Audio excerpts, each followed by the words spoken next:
bênção apostólica, a bênção sacerdotal.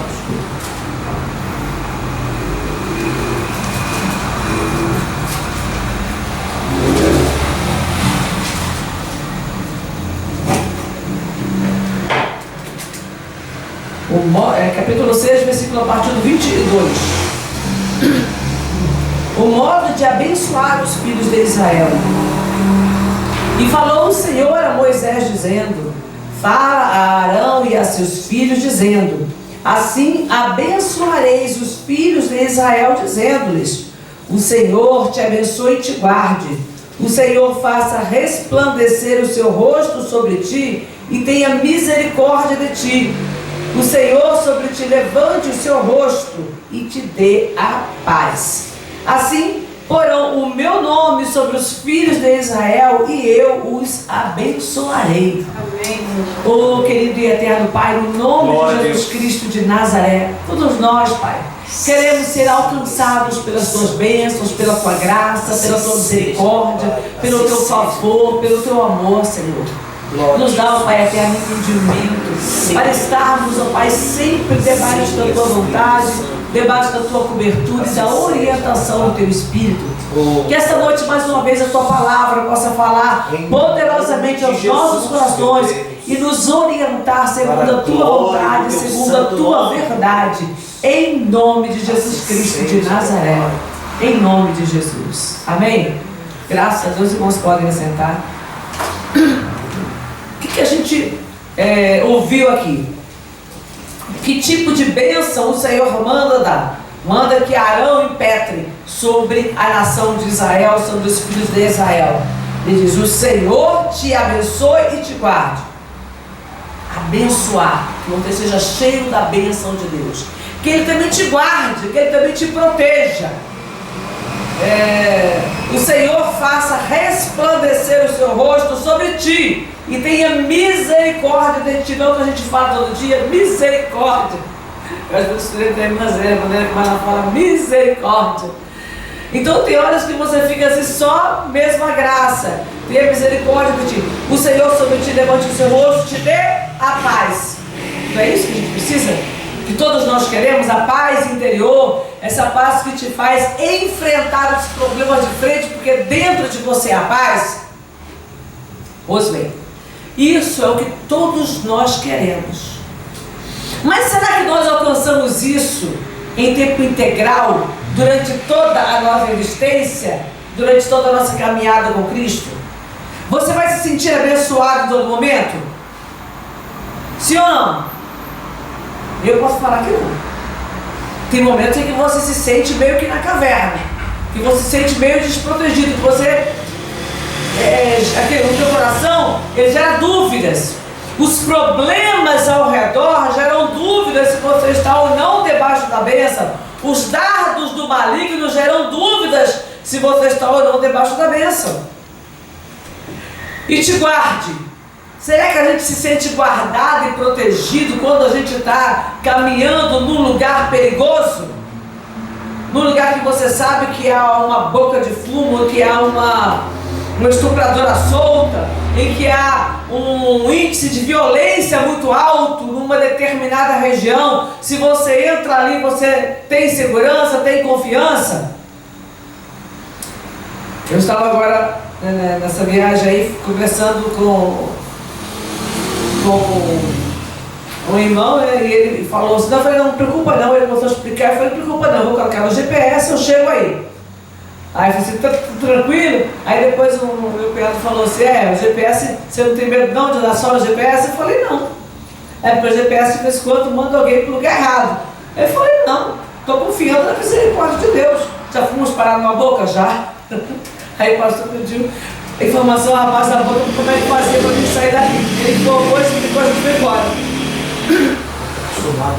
Em outros momentos a gente entrou em lugar, quando a gente foi olhar, ele estava no meio da favela. Graças a Deus, Deus nos deu o livramento. Naquele momento ali, eu posso te falar, a gente estava em paz, a gente não ficou assustado nem com medo. Não quer dizer que 100% das vezes você vai ficar tranquilo. Mas, por isso até, por essa carência que nós temos, por essa necessidade, de nos sentirmos abençoados, Ele manda que Arão ministre sobre o povo, sobre os israelitas, sobre os filhos de Israel a bênção. Muitas vezes você saber que alguém te abençoou já é importante para você. Saber que você está debaixo da cobertura de Deus e também de alguém visível é importante. Então você não vai sentir em todo o tempo que está guardado, que está protegido. Há momentos que você vai sentir terror. Às vezes você está numa rua de noite, num lugar perigoso, falta luz, você quer atravessar aquilo ali. É um lugar complicado. Uma vez eu fui fazer uma visita ali na Cracolândia, ali na Luz. Eu fui, vi aquela coisa toda lá, passei por ali por dentro. O lugar era bem, passei a boa parte ali seguindo a Estação da Luz, aquele monte de gente ali na rua, mas passei, mas era tranquilidade. Atravessei outros pontos ali. Eu dei um bom pedaço ali, rodando a Cracolândia. E andando para normal, estava de dia. Aí quando chegou a noite, na hora de ir embora, ela falou assim, não, vou te levar na estação. Eu falei, não precisa não, eu sei o caminho, eu acredito o caminho que eu vi, eu volto. Ela falou, não, essa hora já é mais complicado. Eu te deixo de carro, te levo por outro caminho para cortar ali. Porque a gente sabe que existe um perigo, que o perigo é real. Então, o que acontece? A bênção sacerdotal está ou não sobre as nossas vidas. Nós queremos ela o tempo inteiro. Mas você sabia que há momentos em que você precisa também de, vamos colocar assim, que as suas expectativas sejam frustradas? Sabia que há momento que é importante para cada um de nós que os nossos desejos, os desejos do nosso coração não deem certo, que eles acabem murchando, que a sua fraqueza aflore? Sabia que isso é importante para a vida da pessoa? Em Apocalipse, o Senhor fala com a igreja: você está se achando, vou usar as minhas palavras aqui, você está se achando, você não sabe que você é miserável, desgraçado, pobre, cego, nu. Tem gente que começa a achar que ele é tão perfeito, que ele está tão na bênção, que tudo está dando certo para ele, que ele começa a se ensoberbecer diante de Deus e dos homens. Eu sou tal. Há um tempo atrás aí nós ouvimos uma declaração: não, Deus falou que você está acima da média. Deus falou comigo que eu estou acima da média. E essa pessoa começou num declínio. Por quê? Porque quando tudo vai muito bem, se você não vigiar, você começa a cair. Então às vezes Deus precisa tratar conosco. Não é que todo mundo precisa disso. Alguns homens e mulheres de Deus são homens e mulheres de Deus na abastança, na bonança. Eles vão investir no reino, eles vão trabalhar, eles vão produzir e não tem problema. Mas há outras pessoas que vão precisar sim ser tratados, ser quebrados, ver os seus sonhos frustrados, porque é aí que a pessoa vai começar a reconhecer que sem Deus ela não é nada. Eu não consegui nada por causa do meu mérito. Não é porque eu sou uma estudiosa da palavra, porque eu passo as noites em jejum e oração. Não é pelo meu esforço. Eu vou orar e vou jejuar e vou ler a palavra e vou examinar as escrituras, porque eu preciso disso. É o meu alimento, é o alimento do meu espírito. Se eu não examinar as escrituras, eu vou começar a fraquejar. Então eu não sou abençoada porque eu leio muito, porque eu oro muito, porque eu jejuo muito. Eu sou abençoada pela misericórdia de Deus. E quando a pessoa começa a achar que ela é alguma coisa por causa do que ela faz, ela começa a cair no declínio.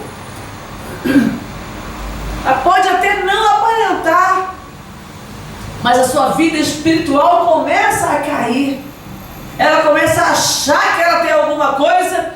Sabe aquela situação em que Deus está do lado da pessoa e ela não sente a presença de Deus? Tem momento que a presença de Deus não está mais contigo, mas você acha que está, porque você está tão cheio de si, que é como se você não precisasse de mais ninguém, nem de Deus. Porque a tua obra te justifica, você é justificado pela tua obra. A justificação ali não está vindo pela fé não, está vindo pela tua obra. Você faz e acha que está fazendo alguma coisa. Então há momentos na nossa vida em que Deus precisa tratar conosco. Os nossos planos vão precisar ser frustrados, para a gente aprender a depender de Deus. Eu preciso entender que eu dependo dele, eu sou serva de Deus. Eu não sou mais do que ninguém por nada do que eu faço. Diante do Senhor, tanto faz, o homem está lá no auge, ganhando milhões de almas para Jesus, e o outro está lá, quietinho no canto dele, num canto mais escondido, num lugarzinho mais simples, mas está lá na fidelidade de coração, na sinceridade de coração, sendo testemunho para muita gente ao seu redor. E uma daquelas pessoas que estão ao seu redor vendo o seu testemunho pode se converter e pode vir a ter um grande ministério. E aquele ministério é fruto da fidelidade de um outro que estava ali na sua simplicidade, servindo ao Senhor com o coração inteiro. Então nós precisamos aprender a enxergar essas coisas, para que Deus realmente seja o nosso tudo. Que eu possa olhar para Ele e reconhecer, Ele é tudo em mim, eu não sou nada não. Eu sou totalmente dependente dEle. Como uma criança, não é isso que Jesus fala conosco? Que se a gente não se converter e não se fizer como uma criança, a gente não é nada.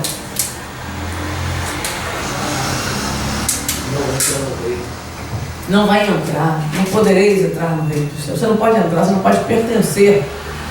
Entrar no reino de Deus é pertencer a Ele, ao domínio dEle. Então uma criança, ela é simples na sua natureza, ela é simples no seu falar, mas ela compreende a dependência que ela tem do seu pai. Enquanto a criança está ao lado do pai, ela faz um monte de coisa, faz estrepolia, ela enfrenta, ela faz. Mas se ela estiver sozinha em algum lugar, às vezes você pega uma criança que é bem agitada, que é bem marreta, vamos falar assim. Aí você coloca essa criança em algum lugar e você some da vista dela. A criança já entra em desespero, uma grande parte começa a chorar. Não são todos, mas uma grande parte começa a chorar. Porque ela se sente confiante quanto ela sabe que o pai, que a mãe está ali do lado. Eu me lembro de uns anos atrás que eu estava com a Raquel na rua e ela tinha o hábito de sair correndo na minha frente. Eu saía da escola e a gente vinha andando. Se eu soltasse um pouquinho da mão dela, ela já queria correr. Estava na calçada, não podia ir pela rua. Mas um dia eu falei, não posso fazer isso, que eu vou a dessa, pode vir um cachorro, alguma coisa, está longe de mim, e a criança vai correr para a rua. E aí quando eu vi que ela estava seguindo, eu peguei, parei e me escondi atrás do poste. Aí ela andou lá uns 5 metros e olhou para trás. Quando olhou para trás não me viu e eu assim, aí outro rapaz que estava lá aqui da região, aí ele parou e começou, aí ficou observando, né? Eu fiquei de trás do poste olhando, daqui a pouco ela já entrou em desespero. Aí eu fui lá, falei, você não pode fugir da minha vista. É assim que acontece conosco na presença de Deus. Enquanto Deus está comigo, eu tenho força, coragem e confiança para ir em frente. Mas eu preciso ter a convicção de que eu realmente dependo dEle.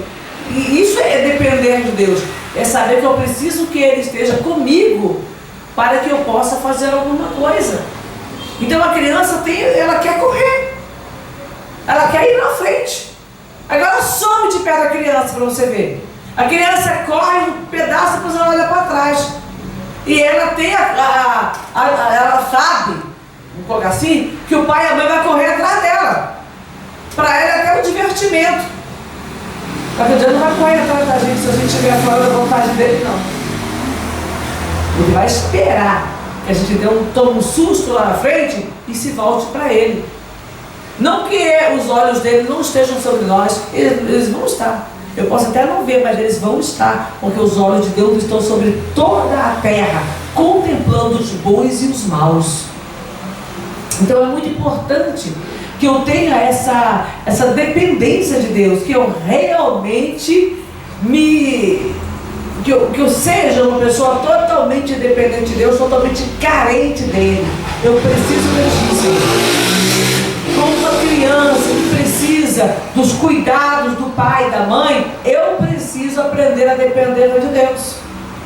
Porque senão, quando as lutas vierem, e vão vir, a pessoa entra no desespero. Então, veja bem, situações iguais, duas atitudes diferentes, por causa de dois posicionamentos diferentes.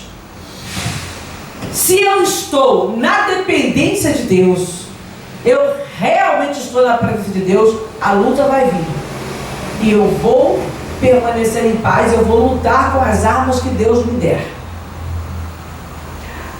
Uma outra pessoa, vou colocar eu estou ali na igreja, mas eu não estou realmente na dependência de Deus.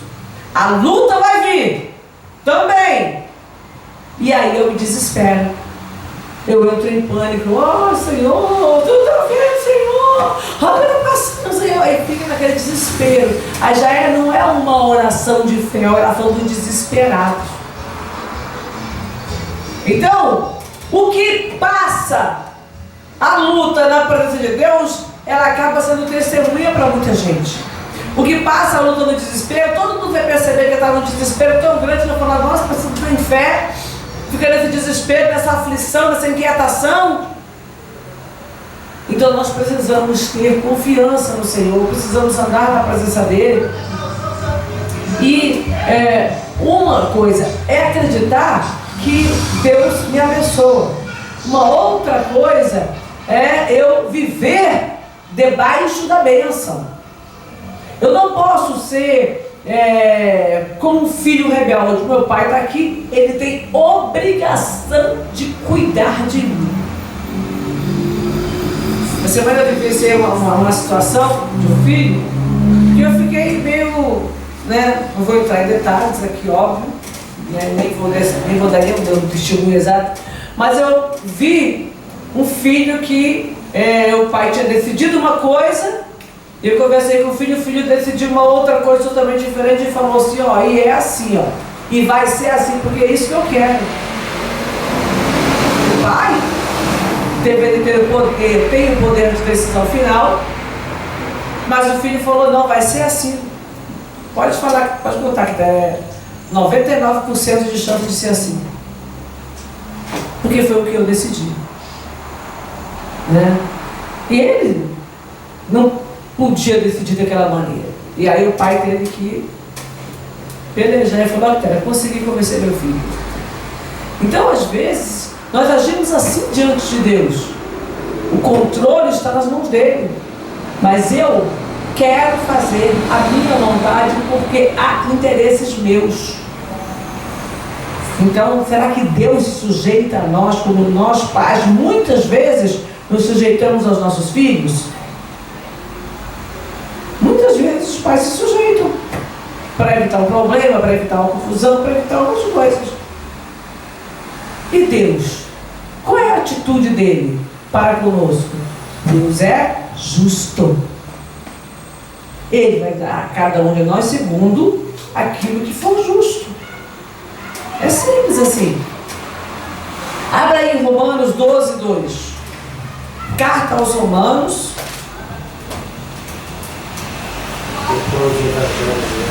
Está depois de Atos. Capítulo 12, versículo 2. E não vos conformeis com este mundo, mas transformai-vos pela renovação do vosso entendimento, para que experimenteis qual seja a boa, agradável e perfeita vontade de Deus. Então, o meu entendimento precisa ser renovado, não segundo o curso deste mundo. Se você quiser experimentar a boa, perfeita e agradável vontade de Deus, o teu entendimento tem que ser renovado de acordo com a vontade de Deus, com a palavra dele. Eu não posso me conformar, eu já preguei sobre isso, não posso me amoldar a este mundo. A minha vontade tem que estar de acordo com a vontade dele, e não a vontade de Deus de acordo com a minha vontade, com os meus interesses mesquinhos. Os meus interesses são mesquinhos diante da vontade de Deus. Então eu preciso estar sempre no centro da vontade de Deus. Mas para isso, o meu entendimento precisa ser transformado. E infelizmente o entendimento do homem está cada vez mais moldado à vontade deste mundo. Nós estamos sendo, não, já nem digo mais, uma palavra que me fugiu agora, às vezes você é induzido de alguma maneira, né? Mas, aliás, nós estamos sendo induzidos. Mas tem outra palavra que é um pouquinho mais leve, que me fugiu agora, mas é a palavra certa. Oi? Influenciados, isso. A gente, nós não estamos sendo somente influenciados, não. Nós estamos sendo induzidos ao pecado. Você é induzido como se aquilo fosse o certo. Fazer a coisa errada se tornou certa. Eu vejo crentes postando cada coisa absurda nas redes sociais, falando sobre eu trato do jeito que me tratam. A palavra manda a gente ser exemplo, mas o outro quer que o ímpio seja exemplo. Eu sou crente, mas eu não sou bobo, não. Eu trato na mesma moeda. Peraí. Agora o ímpio é referência para o crente? Como assim? Então, o que a gente está vendo? As pessoas, ao invés de renovar o entendimento segundo a vontade de Deus, estão sendo, muitos se converteram, muitos nasceram no Evangelho, mas estão se convertendo ao mundo. É simples. O mundo é o parâmetro e não a Bíblia. Né? A Bíblia, como eu já falei aqui, tem pastor falando que a Bíblia está ultrapassada, que tem que refazer, que tem que repensar a Bíblia, porque ela está ultrapassada. Então, filho, se Deus se ultrapassou, você está fazendo o que na igreja? Se eu acho que Deus está ultrapassado, que Ele escreveu uma coisa, mandou escrever uma coisa, e agora Ele quer que eu refaça para poder me adaptar a esse mundo, que Deus é esse? Que critérios são esses? A moda muda, mas a palavra de Deus não muda. Os costumes deste mundo mudam, segundo os interesses mesquinhos do ser humano. Eu estava assistindo ontem, nós chegamos ontem e a pastora ligou para ver alguma coisa lá, e logo entrou aquela novela lá da Record, né, falando sobre Gênesis. Aí estava fazendo um resumo dos capítulos da semana, aí eu não tinha assistido nenhum, mas eu vi ali, eu já tinha ouvido falar sobre isso, sobre a história de Adão e Eva. E aí mostrou uma família totalmente desestruturada, né? Quem não conhece a Bíblia vai achar que foi exatamente daquela maneira. E eu encontrei uma moça, inclusive, ela perguntou para mim, não, mas eu vi assim, foi assim, né? Eu falei, não, pode ter sido assim, pode ter sido assado. A Bíblia não narra detalhes da vida de Adão e Eva após paraíso, tá? Fala apenas dos filhos ali, mas não conta detalhes. Então, ali mostra que ele perdeu 100% do controle da família. Um morreu e todos os abandonaram. Ficou só o casal. É isso que está escrito na Bíblia? Não. Eu, particularmente, não creio também que tenha sido daquela maneira. Adão e Eva viviam com Deus. Eles podem ter saído do jardim, ter errado, ter enfrentado culpa, enfrentado muitas situações, mas eu não acredito que foi daquela maneira. Acho muitíssimo pouco provável. Porém, eles quiseram mostrar o que? O nome não fala Gênesis, mas está dizendo que é uma novela. Então, a novela, você cria situações. Mas eu entendo até a ótica, tá? É para mostrar como o homem sem Deus erra. Como a culpa pode levar a pessoa a falhar. Como a ausência da confiança de que Deus estava com eles ainda pode fazê-los fraquejar. Como o medo de errar onde errou lá atrás pode fazer a pessoa ficar com medo de agir e acabar errando mais ainda. Então o objetivo que eu entendi, e pelas falas que eles colocam no final, foi esse. Não está errado no objetivo, tá? O perigo só é que a pessoa fica achando que tem uma coisa. E eu falei com essa moça que eu estava conversando, eu falei, vai lá e lê o livro de Gênesis, é apaixonante. Eu amo ler o livro de Gênesis, é muito bom, muito interessante, tem muita coisa que te faz compreender um pouco melhor, e aí você vai saber o que é novela, o que faz parte de um enredo, de uma novela, e o que realmente é bíblico.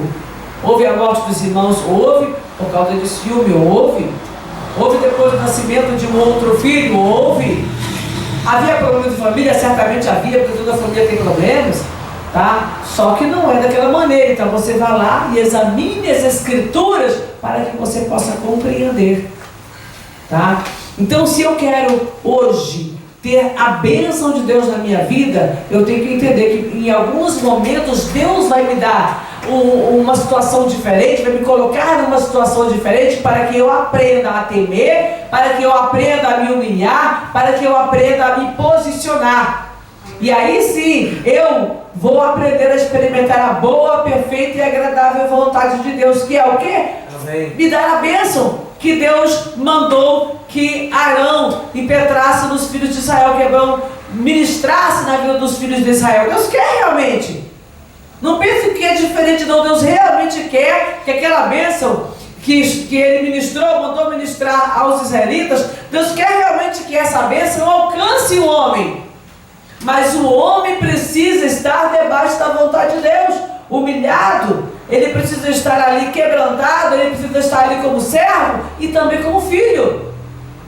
Aí a bênção vem e te alcança. E todas estas bênçãos, Deuteronômio 28, virão sobre ti e te alcançarão quando ouvires a voz do Senhor teu Deus. Então eu quero a bênção, mas eu não quero me humilhar. Quem é que quer se humilhar? Quantas pessoas aceitam reconhecer que errou? Quantas pessoas aceitam se sujeitar à vontade de Deus de maneira integral, dobrar o joelho e falar: Senhor, eu estou aqui, sou teu servo, sou tua serva, faz de mim o que o Senhor quiser. O que o Senhor quiser, o Senhor faz comigo.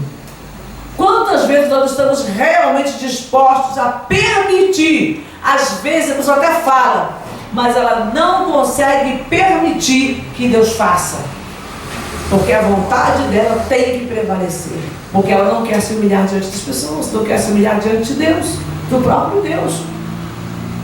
Então, eu quero a bênção na minha vida. Lá no Salmo 32 está escrito: instruir-te-ei e ensinar-te-ei o caminho que deve seguir, guiar-te-ei com os meus olhos.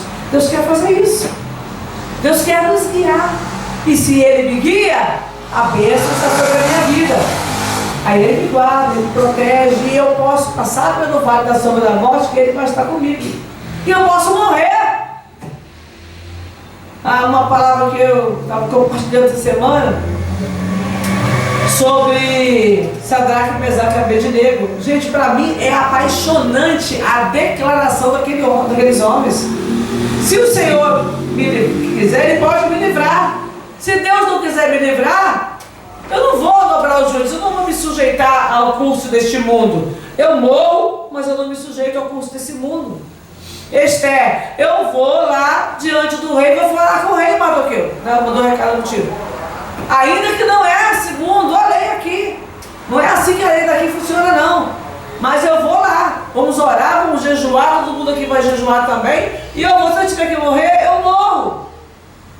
Só que na cabeça de muita gente é assim: eu vou lá e Deus vai ter que me livrar, porque eu estou confiando nele. E se Deus... Gente, eu já vi isso no púlpito. Eu acho isso horrível. Se Deus não fizer, eu rasgo a minha Bíblia. Quer dizer que se Deus não te obedecer, você rasga a Bíblia? Mas está aqui prometido. Está aqui prometido, mas a promessa de Deus é condicionada à nossa obediência integral, ao nosso temor, e ainda assim a gente vai morrer. Muitos morreram martirizados, muitos... mas Deus não guardou? Guardou a alma deles, porque eles estão lá com Deus. Então eu tenho que entender isso. Não posso ser criança a vida inteira, menino mimado a vida inteira. Eu tenho que aprender, eu tenho que entender, me sujeitar, obedecer e falar assim: eu estou aqui, para fazer a tua vontade. Foi o que Jesus falou? No rolo do livro está escrito de mim: eis aqui, Pai. Estou aqui para fazer a tua vontade. Então é isso. Se Jesus veio aqui e se sujeitou à vontade de Deus, padecendo escárnio, padecendo açoite, padecendo a morte de cruz, Por que eu sou melhor? Em que é que eu sou melhor do que Jesus? Que eu não posso me sujeitar à vontade de Deus? Então nós precisamos aprender, precisamos entender essas coisas. Vai vir a noite na nossa vida. Noite física, ela serve para a gente descansar. Mas a noite espiritual, as dificuldades, as adversidades, nos fazem crescer, nos fazem amadurecer, porque nos levam para mais perto de Deus, para uma dependência maior, para o crescimento mesmo. Eu aprendo a depender e automaticamente eu começo a crescer na presença do Senhor. Eu quero a bênção, mas a bênção vai vir com a obediência. Amém? Graças a Deus. Isso, e o fato, a prova maior disso é que ainda que Arão tenha ministrado a bênção sacerdotal na vida do povo, ainda assim eles tiveram problemas. Eles tiveram que lutar, eles tiveram que guerrear, muitos morreram na rebeldia e a bênção foi sobre todo o povo. Mas aqueles que não creram, aqueles que desobedeceram, aqueles que se rebelaram, padeceram. Então que a bênção venha sobre nós e ela há de vir quando estivermos em obediência completa. Amém? Vamos orar, vamos falar com Deus neste momento. Vamos ficar de